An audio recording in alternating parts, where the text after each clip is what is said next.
Ali, ils veulent accompagner Ali, Bongo XPD, aux élections législatives. Non. Pendant que Ali fait souffrir des Gabonais qui n'ont pas d'eau pour boire. L'eau. L'eau. Mais imaginez, là je peux me lever, je vais aller ouvrir l'eau et vous montrer l'eau. Ça fait mal au cœur. Un instant. Je vais ouvrir l'eau du robinet et vous montrer l'eau du robinet. Mais Ali est malade.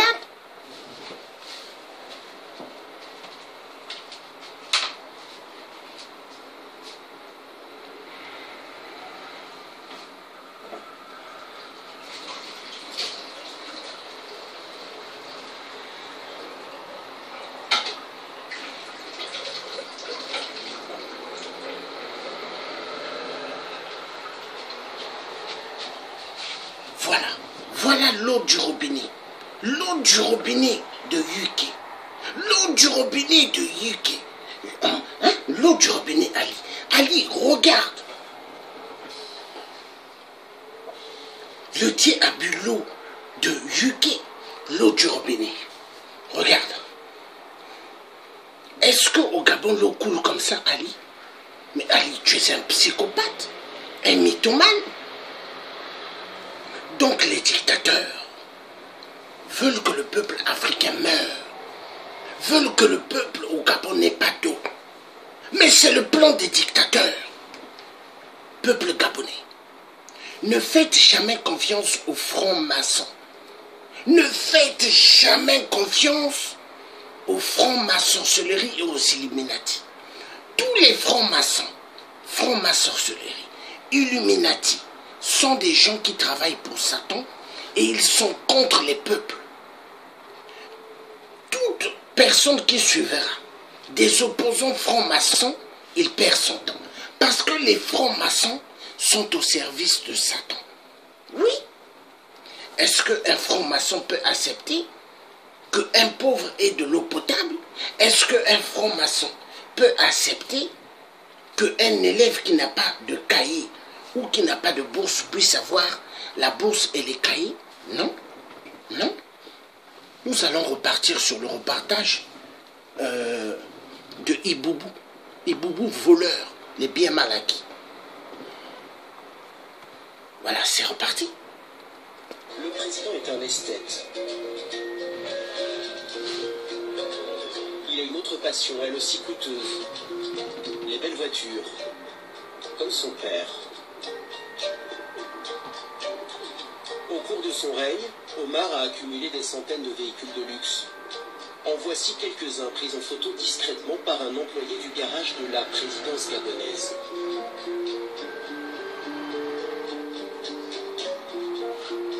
À peine élu, Ali en fait acheter 29 de plus. Un journaliste, Julien Pain, a réussi à obtenir le bon de commande.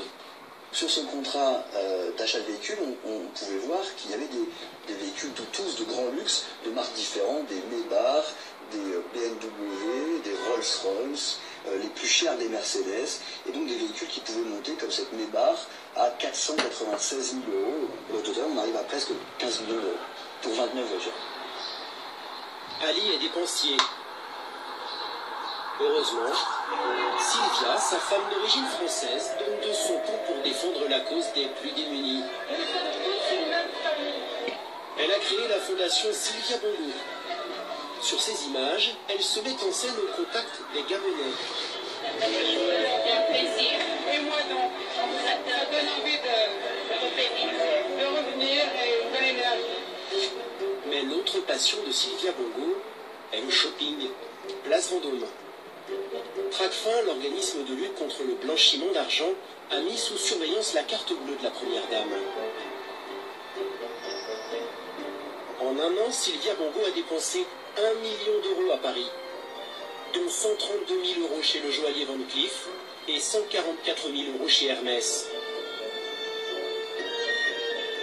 Ce train de vie délirant finit par faire du bruit au pays. Alors en 2015, Ali Bongo va surprendre tout le monde avec un beau cadeau.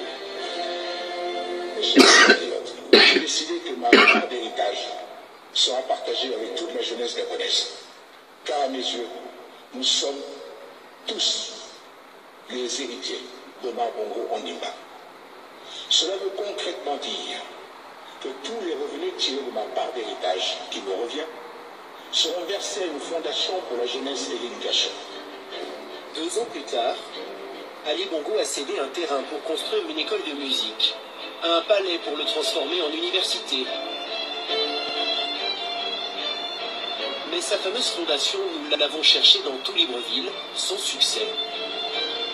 Il Monsieur le Président, n'y a pas. où est-elle donc cachée?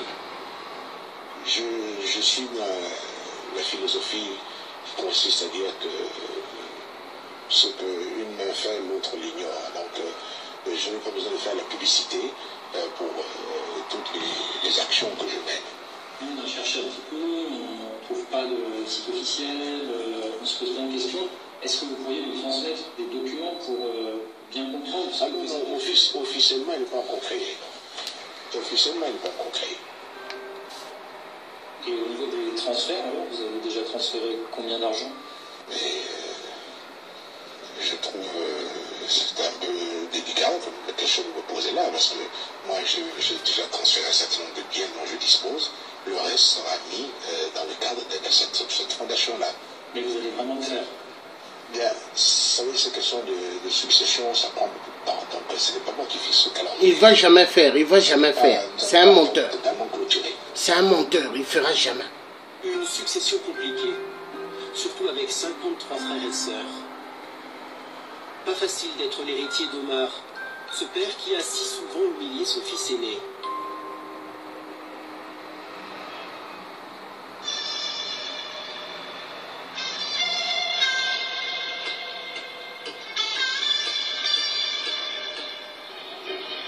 L'histoire avait bien commencé. Après ses études poussives, le jeune Ali est invité par son père à le suivre partout. Il l'observe et apprend le métier. J'ai commencé à travailler à ses côtés sans une affectation précise. J'étais un super chargé de mission. Lorsqu'il ne pouvait pas aller dans certaines manifestations, j'y allais pour je me représenter. Et puis, surtout, il avait des missions particulières dont il me confiait. Son rôle, c'est un rôle bidon. Ça doit être un papa Madi. Il a une activité de fils de président qui passe sa vie un peu partout, avec plein d'argent, et qui a un passeport, sans doute, il y a marqué représentant, c'est tout. Mais il transporte peut-être des lettres de son père et quelques petits messages à condition qu'ils ne sont pas très compliqués. En 1989, ça y est, Ali Bongo devient ministre. Il a à peine 30 ans. Il le sent, lui, le fils aîné, il deviendra président. Bongo fils prend confiance. Il veut rénover la vie politique gabonaise, la rajeunir. Juste pas de trop. Il se met à défendre le multipartisme. Le patriarche s'irrite. Moi, je vous dis et je vous le confirme, le multipartisme au Gabon, zéro. Tant que je serai là, il n'y en aura pas. Bongo père pète les plombs. C'est la disgrâce. Il décide de débarquer son fils. Ses conseillers trouvent une astuce, une réforme bidon de la Constitution. Donc il a été introduit un article qui indiquait que pour entrer au gouvernement, il fallait avoir l'âge de 35 ans. Âge que je n'avais pas à l'époque. C'était une manière de vous écarter. Tout à fait. Donc là, cet article est passé, il a été voté, et bon, j'ai dû donc quitter le gouvernement. Vous avez eu quel sentiment à cette époque-ci? Ah, la manœuvre était belle. Tricard, Ali Bongo se replonge dans la musique. Il fait venir en Afrique le roi de la pop.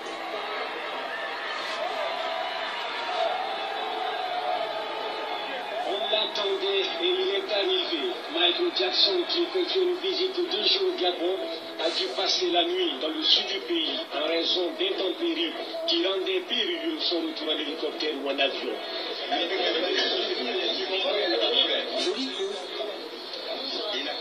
mais Ali ronge son frein. Pendant ce temps-là, son père l'a remplacé à son poste par sa rivale, Pascaline, sa grande sœur. Pascaline était l'enfant chéri de Omar Bongo. C'est elle qui traitait toutes les choses secrètes, les coups souvent tordus du président, toutes les questions financières. C'était Pascaline qui dominait tout ça et non Ali. Ali, pendant des années, il était quand même tenu en marge du pouvoir. Pour ceux qui connaissaient un peu, il n'avait quasiment pas de bureau au palais présidentiel. Et si on ne comprend pas cette humiliation-là, on ne comprend pas sa volonté de revanche. Ali va rester 10 ans au placard. Il est rappelé par son père comme ministre des Armées, car Omar n'a plus confiance en personne.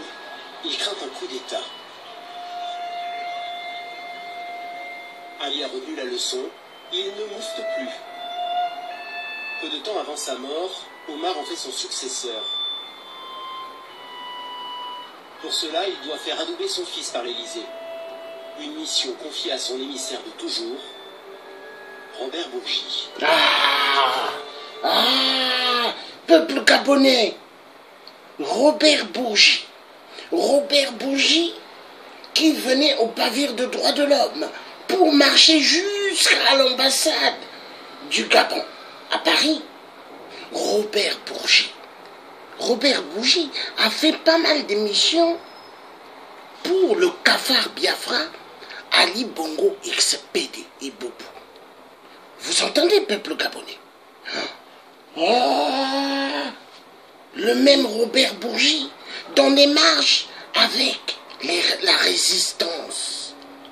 Robert Bourgi. Le petit seigneur de la France-Afrique. Robert Bourgi. Voilà, peuple gabonais, il ne faut plus être des imbéciles. Ouvrez grandement les yeux. Seule que la révolution pourra dégager Ali. Et il faut le faire. Il faut que le Gabon soit libéré, coûte que coûte. Donc pour que le Gabon soit libéré, cocktail Molotov, action feu, feu, feu, feu, dans toutes les surfaces du Gabon, pour dégager tous les cafards bongoïstes. Il n'y a que comme ça. Maintenant, les députés qui ont travaillé hier avec le père Bongo, qui ont beaucoup d'argent, et ceux qui ont travaillé avec Ali, vous devez faire sortir l'argent comme ça pour donner aux jeunes pour faire action feu. Parce qu'il doit avoir action feu pour libérer le Gabon. Mais oui, sans action feu, Ali Bongo sera toujours là. Il faut des actions feu. Cocktail Molotov. Cocktail Molotov. Il n'y a que ça. C'est reparti. Omar Bongo me dit, il faudrait que tu ailles avec Ali voir Nicolas. Et pourquoi papa? Il me dit, je voudrais que Nicolas sache que je vais en faire mon successeur. Et nous voilà partis, Ali et moi, en novembre 2008. Le président Sarkozy me reçoit. Il lui dit, écoutez, je prends acte du souhait de votre père, mais je tiens à vous dire ceci, Ali. Il faut que le choix de votre père soit approuvé par le peuple gabonais. 8 juin 2009. Omar Bongo meurt à l'âge de 73 ans.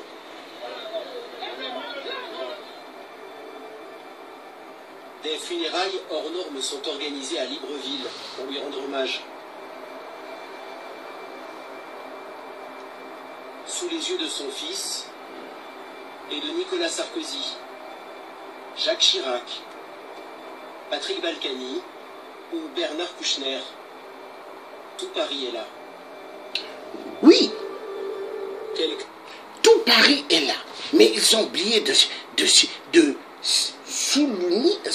souligner que toute la franc-maçonnerie de la Grande Loge de Paris était là. Pourquoi ils n'ont pas souligné cela? Toute la Grande Loge de Paris était là. La loge satanique. Oui! Parce que Omar Bongo père était un franc-maçon. Mais est-ce qu'au Gabon, il faisait le système de la franc-maçonnerie? Non, c'était la franc-maçonnerie. Tout le temps, il y avait des crimes rituels. Des crimes rituels à l'époque du père Bongo. Mais avec Ali, les crimes rituels se sont empirés. Maintenant, avec l'élection du président Jean Ping, élu par le peuple gabonais, Ali Bongo, il ne sait plus comment avoir des êtres humains pour les crimes rituels. Donc, il faut tirer sur eux. Maintenant, qu'est-ce qu'il va faire?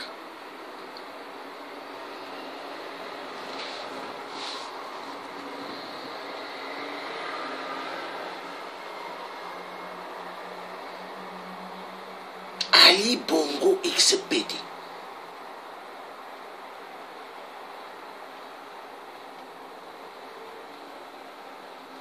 A fait souffrir immensément le peuple gabonais. Les a fait souffrir. Laissez le peuple gabonais dans une pauvreté immense. Une pauvreté d'atrocité incroyable.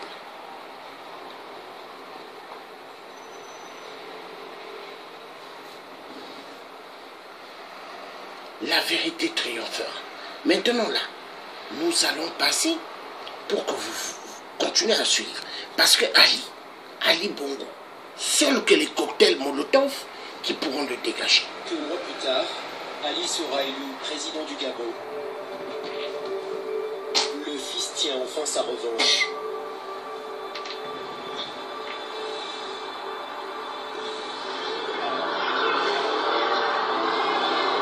Son premier chantier, mettre fin au système Omar Bongo et à ses mallettes de cash. Il va profiter de la visite du président Sarkozy pour lancer un message à toute la France. Quelques mots qui n'ont l'air de rien, mais un discours historique pour tous les Gabonais. Leurs Excellences, Messieurs les chefs d'État. Monsieur le Président, vous et moi ignorons le contenu réel de ce qui est communément et confusément appelé France-Afrique. Mais nous assumons courageusement cet héritage historique, riche aussi bien d'aspects positifs que négatifs.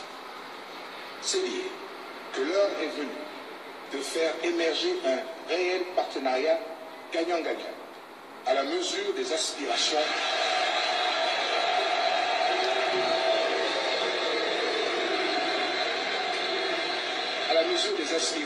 respectives de nos deux peuples. Après les paroles, un acte fort. Ali coupe la tête de la figure de la France-Afrique. Non. L'encombrant M. Bourgi.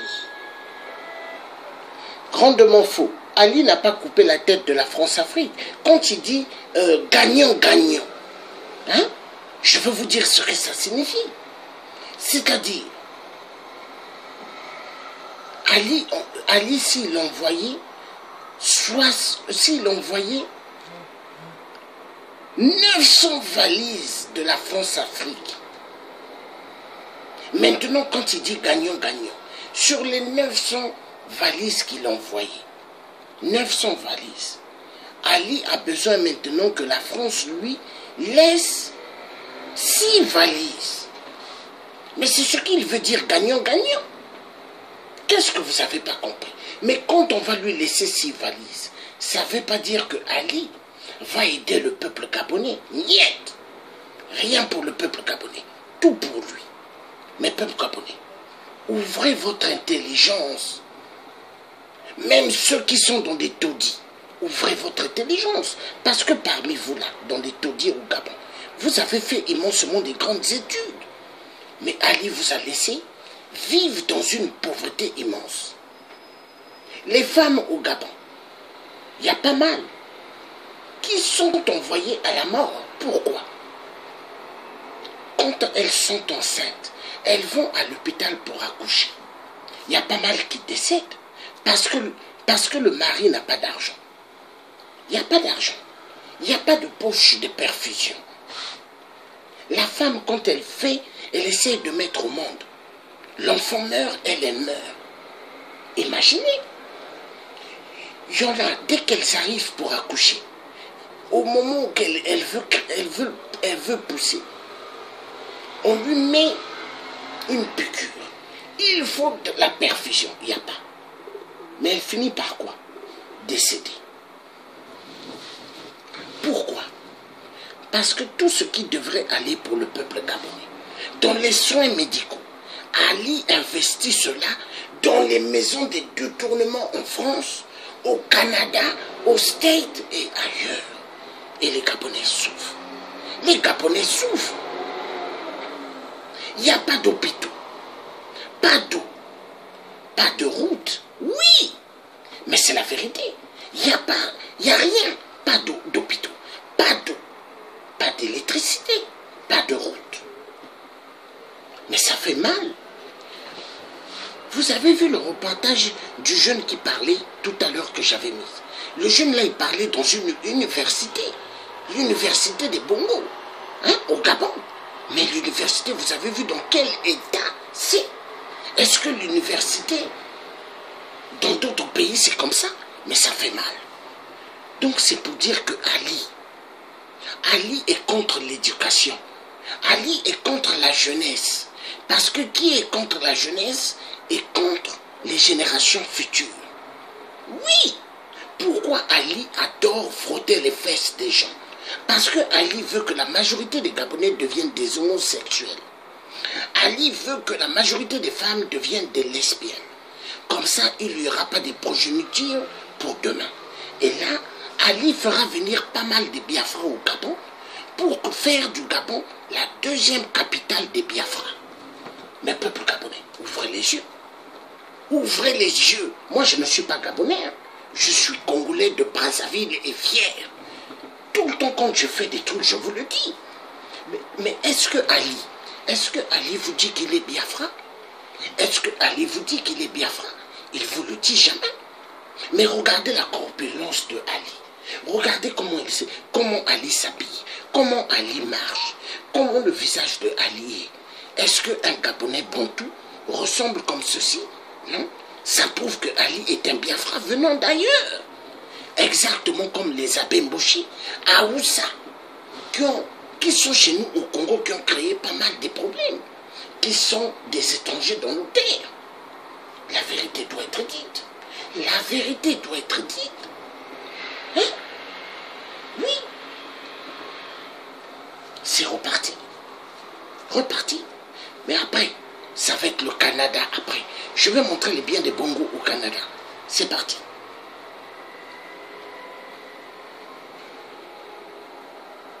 Aujourd'hui, vous entretenez quel rapport avec Ali Bongo? Aucun. Je n'en veux pas. Il m'a écarté. J'ai commencé à traverser le purgatoire. Peut-être que j'ai été un témoin gênant. Il a mis fin au système des mallettes. Du coup, vous n'avez plus de travail? Comment vous dire, c'est un mot honorable. Je n'ai pas besoin de l'argent d'Ali Bongo, ne dites pas. Loin de là. Au contraire, je me sens plus riche sur le plan du cœur. Ali veut se démarquer de son père. Mais il a surtout compris une chose. La France a beaucoup perdu de sa puissance. Aujourd'hui, même si l'Hexagone reste le premier partenaire commercial du Gabon, Ali se tourne vers l'Asie. Dans le sud du pays, le président vient inaugurer une usine flambant neuve.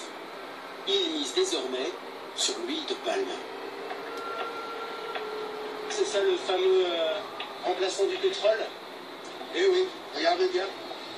D'ici quelques années, ça va être vraiment quelque chose d'extraordinaire dans la mesure où, à peu près dans 10-12 ans, l'huile de palme nous rapportera autant que le pétrole aujourd'hui.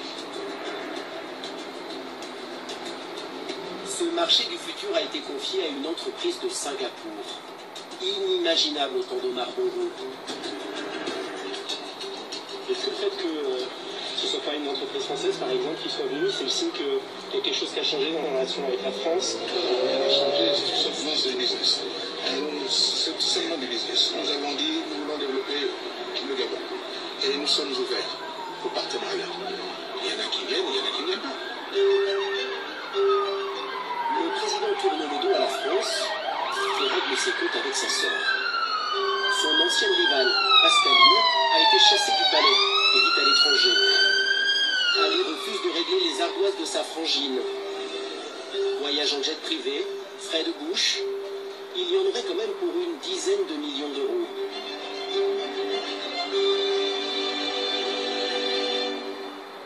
Vous les auriez payés, vous? C'était des dépenses professionnelles, personnelles? Vous les auriez payés? Moi, je ne sais pas. Et en tant que président, je suis responsable de ce qui concerne, tout ce qui concerne l'État. Si ces dépenses ne sont pas liées à l'État, eh bien, l'État n'a pas à les honorer. Ali se pose au service de son peuple. Il a convoqué la presse dans le sud de Libreville pour une visite de chantier. Le président a promis de goudronner 3600 km de route dans un pays qui en manque cruellement. Cette taxe que nous venons d'emprunter pourra être, Inch'Allah, opérationnelle à la fin de l'année. Vous voulez donner l'image d'un président bâtisseur et populaire? Ce n'est pas l'image, c'est ce que je suis. Je suis un bâtisseur. Et donc, ça m'intéresse d'être sur les chantiers pour contrôler, pour voir ce qui se fait et pour encourager les hommes. Quand Ali dit qu'il est un bâtisseur, ça ne veut pas dire un bâtisseur pour création d'emplois. Non, bâtisseur dans les crimes rituels. Bâtisseur dans les crimes rituels. C'est reparti.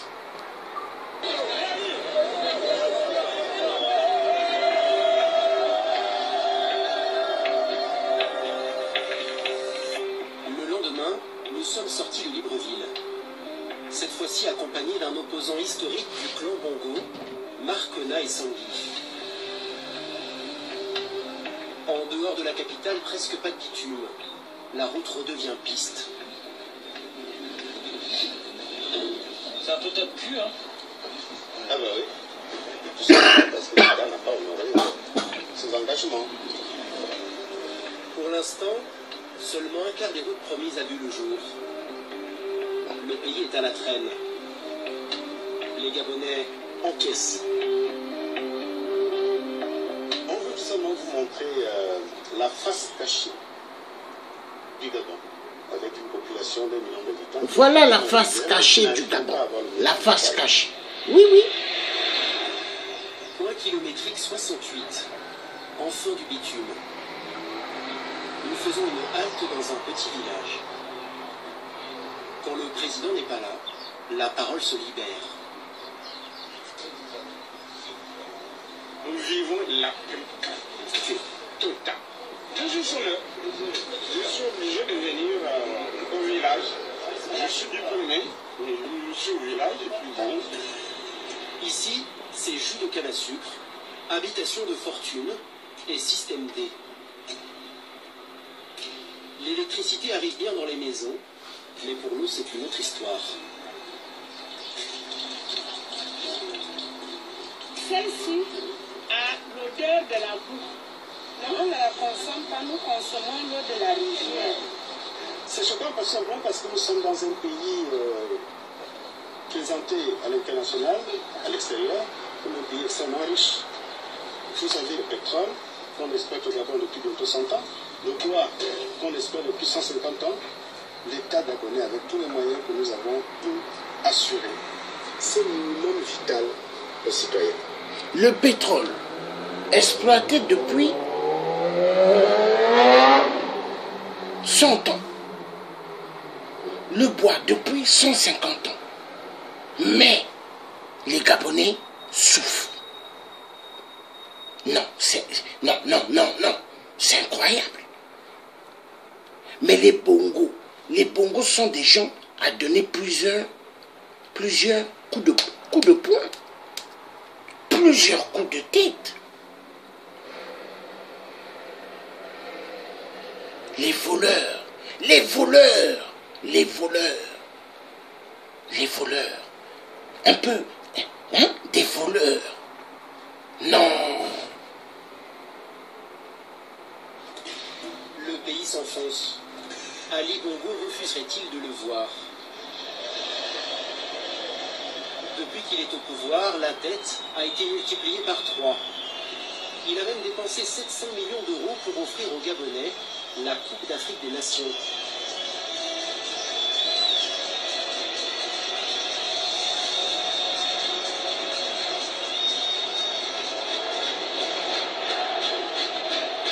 Avec cet événement, Ali espère peut-être faire oublier à son peuple ce triste jour du 31 août 2016, date des résultats de la dernière élection présidentielle.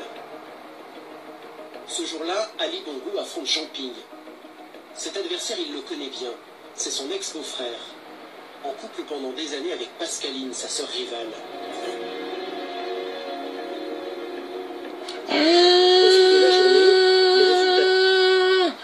Voilà pourquoi il a dégagé Pascaline du palais. Et elle vit en dehors du pays. Parce que si elle habitait au Gabon, Ali allait la tuer.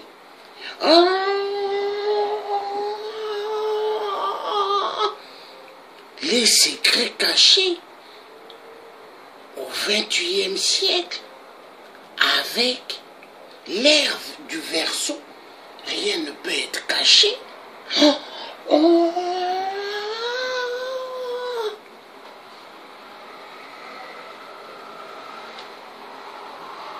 On la prend chaque jour. C'est reparti. La tombe. Il donne Jean Ping vainqueur. Il est persuadé d'avoir gagné. C'est moi, Jean Ping. Mais à 17h, coup de théâtre. Être élu. Bongo Ondimba Ali, avec 177 722 voix, soit 49,80%. Je vous remercie. Ali Bongo est réélu pour un deuxième mandat. Il l'emporte d'une courte tête de 5500 voix. Une province a fait basculer l'élection. La terre natale du président. Le Haut-Ogooué. Là-bas, 99,93% des électeurs auraient voté et 95,46% pour Ali Bongo. Aujourd'hui, retranché dans sa maison de Libreville, Jean Ping, le candidat malheureux, ne décolère pas. Il crie à la fraude. Il a fallu. Comment ce journaliste enfoiré de merde français peut dire le candidat malheureux? Il n'est pas un candidat malheureux, il est un candidat au top des tops, élu par le peuple gabonais. Oui, Ali Bongo n'était jamais élu. C'est Ali Bongo qui est le candidat XPD perdant. Jean Ping, c'est le président élu par le peuple gabonais. Peu importe le temps que ça prend, mais Jean Ping occupera le siège un jour. Parce que la détermination des Gabonais va se réaliser. Le peuple gabonais, c'est pas des lèche-queues. Le peuple gabonais, c'est pas des gens qui vont accepter de baisser leurs pantalons pour que Ali passe derrière. Vu Ali adore les frottages des fesses, les peuples gabonais vont jamais accepter. Voilà. Voilà la vérité.